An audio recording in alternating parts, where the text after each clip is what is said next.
कई तरह के कैंसर हो सकते हैं, टीबी या एमडीआर की मल्टी ड्रग रेजिस्टेंट टीबी के चांसेस बढ़ जाते हैं। नेक्स्ट, हार्ट अटैक के चांसेस बढ़ जाते हैं, इरेक्टाइल डिस्फंक्शन के चांसेस बढ़ जाते हैं। अगर कोई फीमेल करती है तो अबॉर्शन या स्टिल बर्थ के रिस्क बढ़ जाता है। नेक्स्ट, चिल्ड्रन अगर पैसिव स्मोकिंग से बच्चों में सडन इन्फेंट डेथ भी हो सकती है, रेस्पिरेटरी डिस्ट्रेस हो सकता है या ईयर की इन्फेक्शन हो सकती है। कैनबिस, भांग से related, I will share a case with you that I was posted in IGMC. I was doing my post graduation at that time. A patient was referred to us in the IGMC. He was from the Kullu and he was accused of murdering some another person. So when we saw him, he was very aggressive, very agitated. He used to start with the policemen who were accompanying him. जो साथ में police वाले थे उनको मारने लग पड़ता था। जो भी उसको पकड़ने की कोशिश करते थे, बीट करना शुरू कर देता था। तो थोड़ा हमने उसको मेडिसिन दी, उसके बाद हमने उसको मेंटल हॉस्पिटल शिफ्ट कर दिया। मेंटल हॉस्पिटल बोलते हैं वैसे, डिफरेंट टर्म है वैसे, उसका HHMR नाम है, Himachal hospital of mental health and rehabilitation, that is in Shimla. We shifted that patient to that institute. After that I also shifted from IGMC to mental hospital because I was posted there. So I observed him for around 6 months to 1 year. So he told that at that day he had taken cannabis. उसने भांग P थी, उसकी एक wife भी थी, around 28-29 का था, उसकी wife थी, बच्चा भी था 2-3 साल की। तो उसने भांग पी थी उस दिन। तो उसके बाद उसका क्या हुआ कि उसको पता नहीं लगा क्या हुआ। तो उसने सबसे पहले उसकी वाइफ आई, उसका गला दबाने की कोशिश की, उसके बाद वो किसी तरह से भागी, फिर वो दूसरे घर में गया nearby house and some disabled person was lying there and he started beating him and he died. ठीक है, तो उसने उसको मारा और वो मर गया। तो cannabis is a substance which can produce a variety of changes in mental health. Another patient, he also came to us. We reported that case in Asian Journal of Psychiatry. Patient, he took cannabis, and after that he started experiencing a symptom of that his penis is getting shortened and it will go into the abdomen, and eventually he will die. So this is called Coro syndrome. So cannabis can produce anxiety symptoms, it can produce psychosis. So this kind of behavior can occur in cannabis use.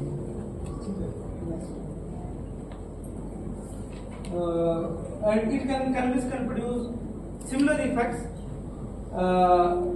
as alcohol can. It produces it impairs the judgment, reduces the reaction time, increases the reaction time. So it can lead to accidents, and it can bring the changes in the attention and memory, and it can produce changes. It is also carcinogen. ठीक है, अभी cannabis का जो है उसमें भी कोशिश कर रहे हैं वैसे इसको मेडिकलाइज करने की, क्योंकि कैनबिस का यूज जो है पेन रिलीफ में भी हो सकता है, पर केमिकल है कैनबिस का नहीं कि भांग पी के जो है उसको वॉमिटिंग नॉजिया जो है उसको कम करता है। जो भांग है उसमें कुछ ऐसे केमिकल्स होते हैं, उनको अलग करके कोशिश की जा रही है कि हम कुछ नॉजिया वॉमिटिंग में, कैंसर केमोथेरेपी में कोई ड्रग्स बनाई जाए ऐसे जिससे कि पेशेंट को नॉजिया वॉमिटिंग कम हो जाए। पेन रिलीफ में इसका यूज होता है।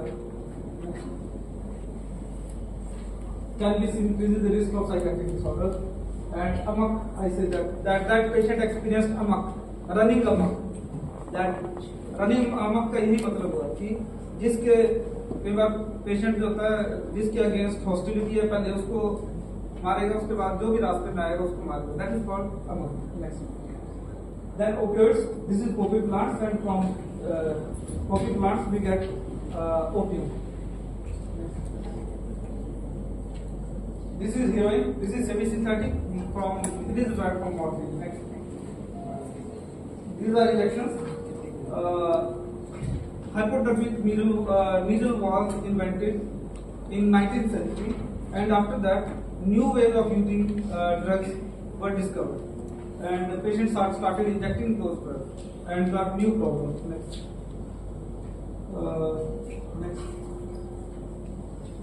ठीक है, तो ओपिएट जब कोई यूज करता है तो उससे क्या होता है? डेथ हो सकती है, ओवरडोज में डेथ है ना। ओवरडोज में डेथ हम देखते हैं, टांडा में कॉल आती है हमें इमरजेंसी से कि पेशेंट एकदम से सिक हो गया, ये एडिक्शन सेंटर से अभी छुट्टी हुई उसकी और एकदम से जो है वो बेहोश हो गया हुआ है।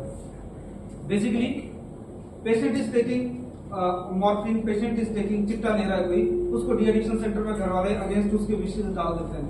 फिर जब वो वहां से निकलता है तो सबसे पहला काम वो क्या करता है, वो चिट्टा लेने का ही काम करता है, क्योंकि वहां वो रुका होता है। उसके बाद वो और उसकी जो टॉलरेंस है चिट्टे की वो खत्म हो गई होती है, तो कम डोज पे उसको ज्यादा उसकी जो होता है इफेक्ट आ जाता है, जिसकी वजह से उसका रेस्पिरेटरी डिप्रेशन या उसकी डेथ हो सकती है।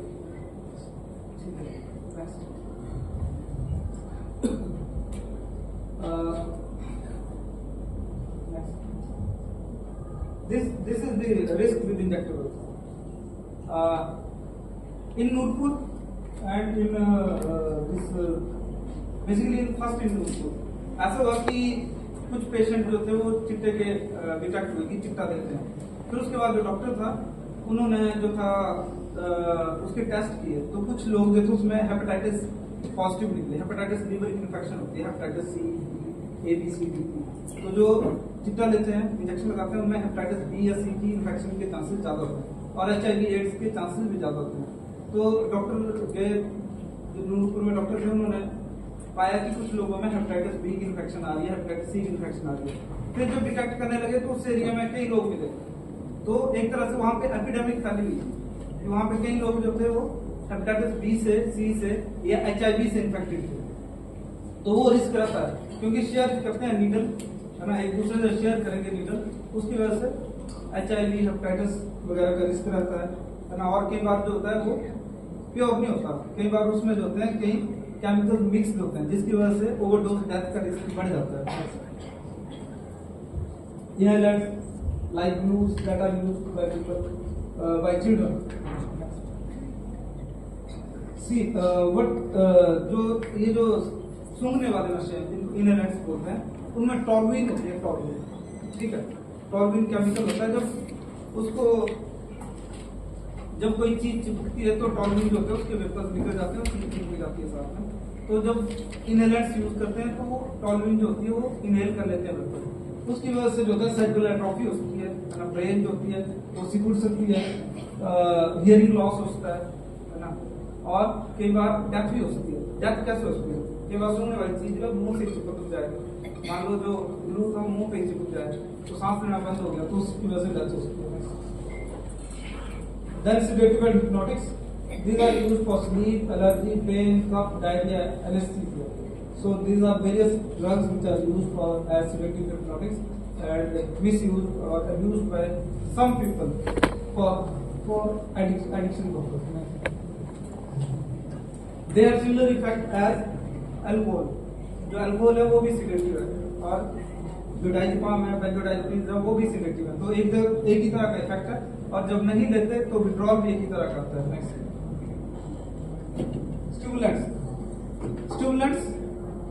स्टिमुलेंट्स जो थे वो ज्यादातर कोकेन एक स्टिमुलेंट है, एम्फेटामिन एक स्टिमुलेंट है।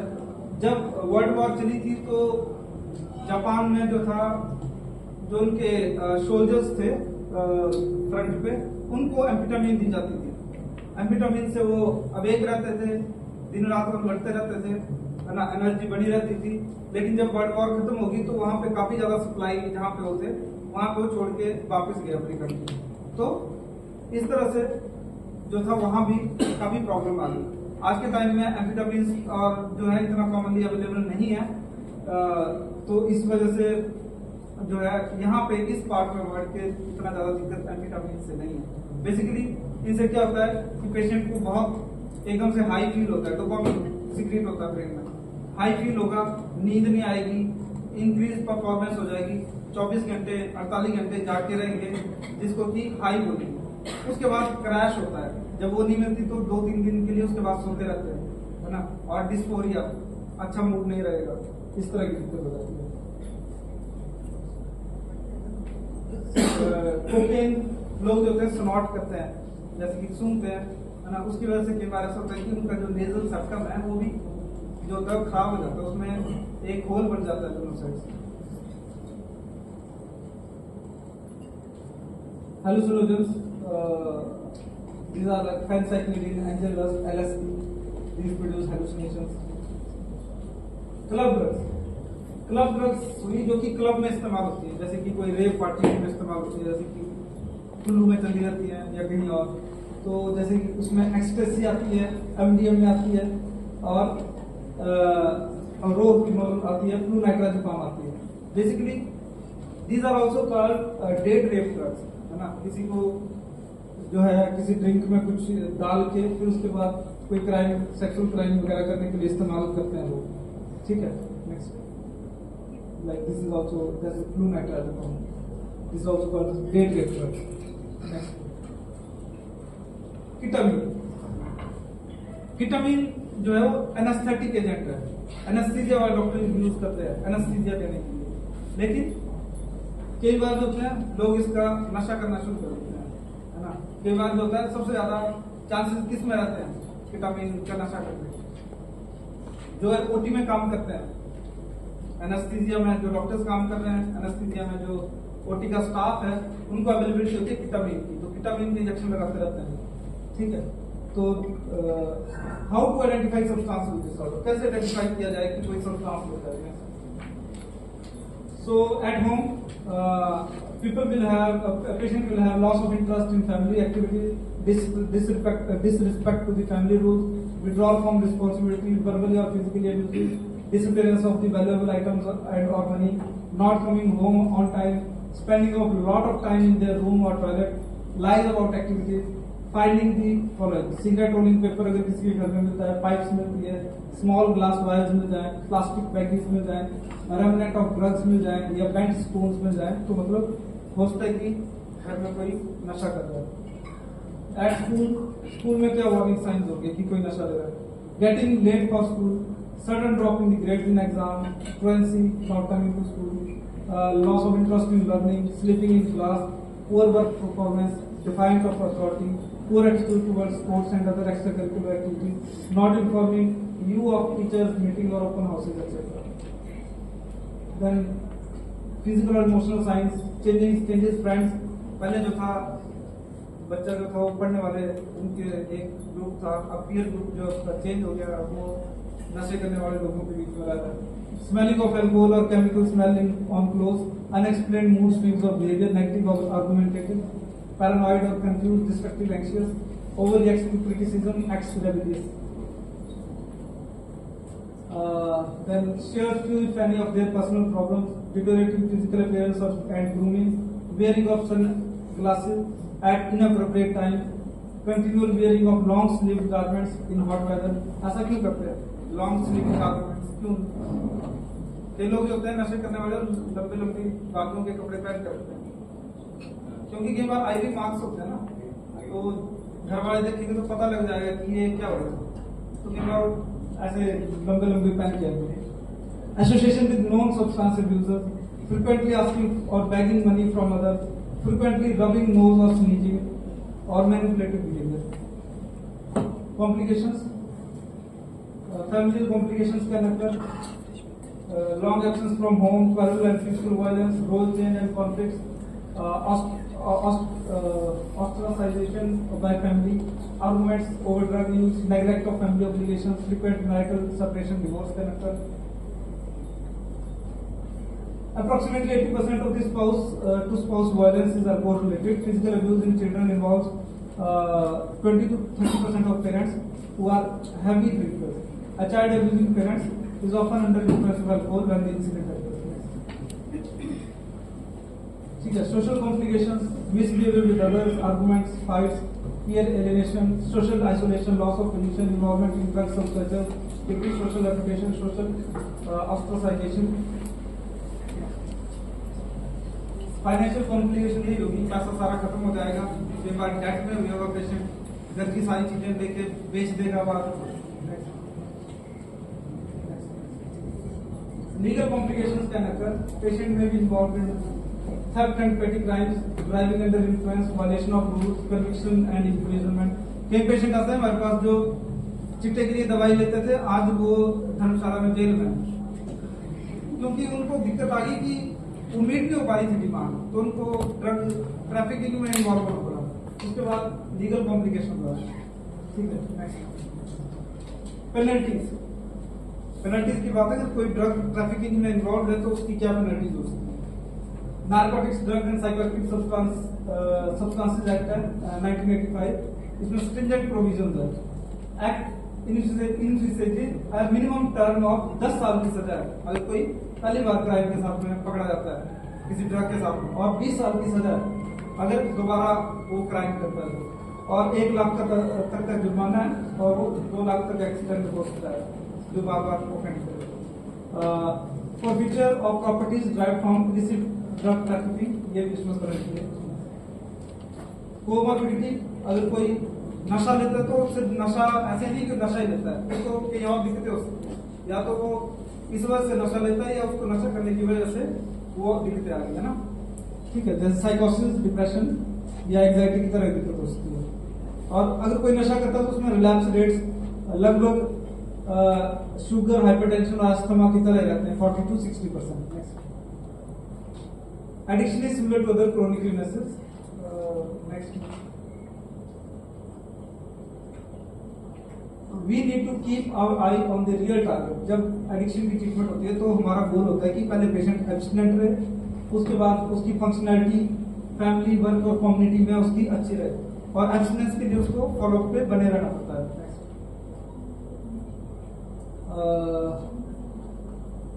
अगर एक्सटेंडेड एब्स्टिनेंस, अगर ज्यादा टाइम तक कोई एब्स्टिनेंट रह रहा है तो उसके छोड़े रखने के चांसेस, एब्स्टिनेंट रहने के चांसेस या रिलैप्स से दूर रहने के चांसेस ज्यादा है। अगर कोई जैसे कि 12 महीने के बीच में तक छोड़ते रह रहा है तो 36% उसके जो लॉन्ग टर्म में छोड़ के रहेंगे, लेकिन कोई 5 ईयर से ज्यादा छोड़ के रख रहा है तो उसके चांसेस रहेंगे कि वो 86% तक आगे चल के कभी सब्सटेंस नहीं लेगा।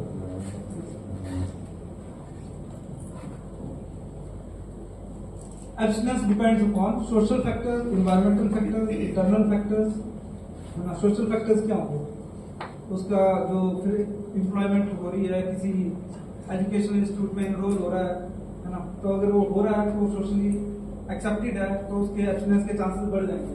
इसी तरह से इन्वायरमेंट में अवेलेबिलिटी कम है ना, जो उस पर लगातार चेक रखा जा रहा है तो चांसेस ये हैं कि उसकी एब्स्टिनेंस बढ़ी रहेगी। बाकी उसकी इंटरनल फैक्टर्स भी डिसाइड होंगे।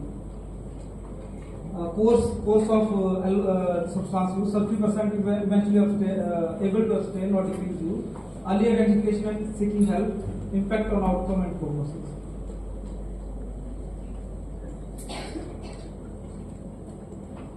Where do we need to go from here? We need to erase the stigma and seek early treatment. Treatment can work, but multiple courses of treatment may be required for success. Remaining in the treatment for an adequate period of time is a critical for treatment effectiveness. Prevention always works. Thank you.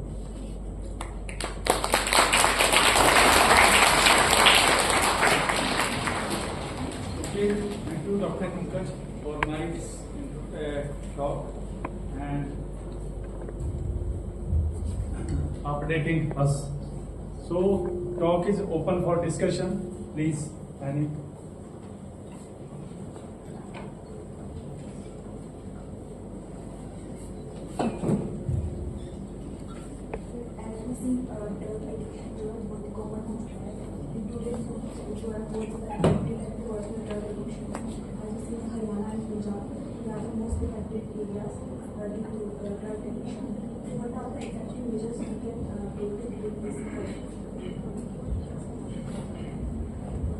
Basically, there are different stakeholders in drug addiction. If youth gets proper opportunities of education, and similarly the legal system is working effectively, and if you detect someone, and if stigma is reduced, there is a lot of stigma in the community, है ना, जो कोई नशा करता है तो उसको नशेड़ी बोला जाता है, उसको एज अ प्रॉब्लम नहीं देखा जाता जिसको प्रॉब्लम है, तो उसकी वजह से लोग सामने नहीं आते हैं। अगर लोग सामने आते हैं, जैसे आपको किसी का पता लगता है कुछ है, तो उसको ट्रीटमेंट के लिए थोड़ा सा मोटिवेट किया जा सकता है।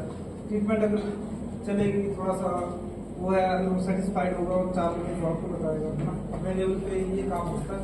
बाकी जो है दो चीजें हैं, एक तो डिमांड रिडक्शन है ना, डिमांड कम हो जाए, और एक सप्लाई रिडक्शन है ना, दूसरा सप्लाई कम हो जाए। तो कई चीजें काम करेंगे इसको ना। डिमांड रिडक्शन के लिए जो है हमें स्पोर्ट्स की एक्टिविटीज में ज़्यादा इन्वॉल्वमेंट करनी पड़ेगी बच्चों की, है ना। थोड़ा सा हेल्थ लाइफस्टाइल वायलेंस है घर में, तो उसको ज़्यादा जो है मतलब कई चीज़ें इन्वॉल्व हैं ना। और जो सप्लाई है उसमें सारा लीगल सिस्टम बना हुआ है, बाहर से चीज़ें आ रही हैं, उनको ज़्यादा जो है मतलब अच्छी तरह से काम करना पड़ेगा। पुलिस इन्वॉल्व है, जो भी है उससे Yes.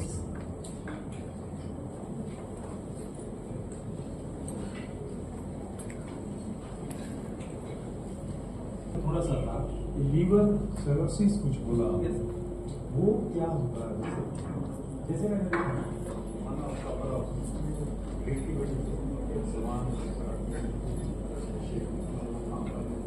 तो क्या है लीवर जो है बॉडी में एक ऐसा ऑर्गन है जो कि रीजनरेट कर जाता है। इसके अपोजिट हम ब्रेन को लेते हैं, ब्रेन रीजनरेट नहीं करता है। ब्रेन के जो सेल्स हैं एक बार जब डेड हो जाते हैं तो वो डेड हो जाते हैं। लीवर जो है, लीवर की कैपेसिटी काफी ज्यादा होती है।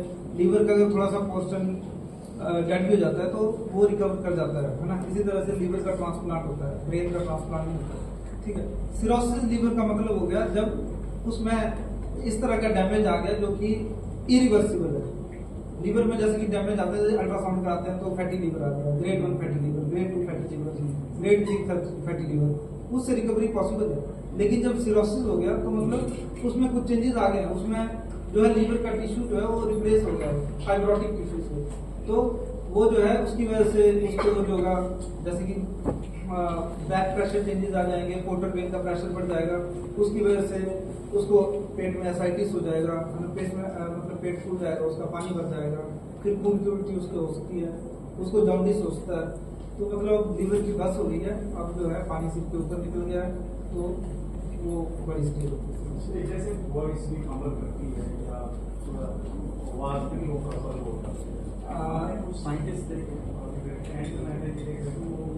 वॉइस में भी करता अगर कोई अल्कोहल ज्यादा टाइम तक लेता है तो उससे सिरोसिस के साथ में ब्रेन में भी चेंजेस आते हैं। ब्रेन जो है उसमें डिमेंशिया हो सकता है, तो उसकी वजह से जो होता है अफेजिया, जिसको हम डिफिकल्टी इन टॉकिंग बोलते हैं ना, तो वो हो सकता है, अफेजिया हो सकता है।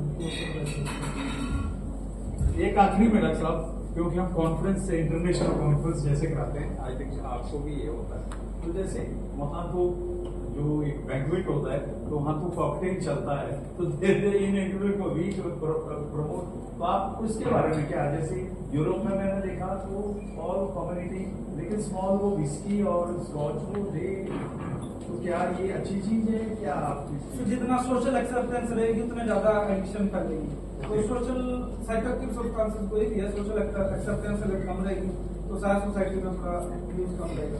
हेल्दी लाइफस्टाइल या कोई जैसे कि स्पोर्ट्स की एक्टिविटीज करा दो, तो उसमें पार्टिसिपेशन ज्यादा बढ़े, जिससे कि सेटिस्फेक्शन भी हो, तो बेसिकली उससे भी एंजॉयमेंट। मेरा ये देखा सर, मैंने यूरोप में देखा उस तो मतलब फ्राइडे सैटरडे इतना हुड़दंग मचाते हो, लेकिन मंडे को सर वर्क में होता है, 9 बजे का मतलब 9 बजे टाइम पर होता है, मतलब वो एंजॉय करते हैं, but they are very critical about society ethics and everything.